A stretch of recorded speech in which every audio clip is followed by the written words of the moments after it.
রিক্সা প্রতীকের সমর্থক, এজেন্ট বা নেতাকর্মীদের বিরুদ্ধে যদি মিথ্যা মামলা, গ্রেপ্তার বা হয়রানি করা হয়, তার পূর্ণ দায় সংশ্লিষ্ট কর্তৃপক্ষকে নিতে হবে। চোখের সামনে ফলাফল বিকৃত হওয়ার অভিযোগ থাকা সত্ত্বেও আমরা তাৎক্ষণিক কঠোর কর্মসূচিতে যাইনি, কারণ আমরা অস্থিতিশীলতা চাইনি। কিন্তু আমাদের দায়িত্বশীলতাকে দুর্বলতা মনে করলে তা হবে মারাত্মক ভুল। জানাই আমাদের দাবি সমূহ: ১.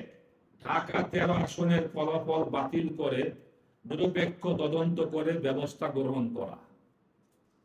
২. জনাব হায়দার আলীর মৃত্যু সহ ঢাকা 13 আসনের গোটা নির্বাচনী অনিয়মের বিচার বিভাগীয় তদন্ত। ৩.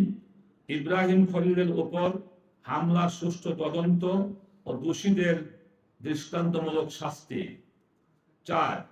সারা দেশে নির্বাচনী অনিয়ম তদন্তে স্বাধীন কমিশন গঠন। ৫. রাজনৈতিক হয়রানি ও মিথ্যা মামলা বন্ধ করা। ৬. সারা দেশে আমাদের নেতাকর্মী ও সমর্থকদের উপর হামলা, মামলা ও হয়রানি বন্ধ করা।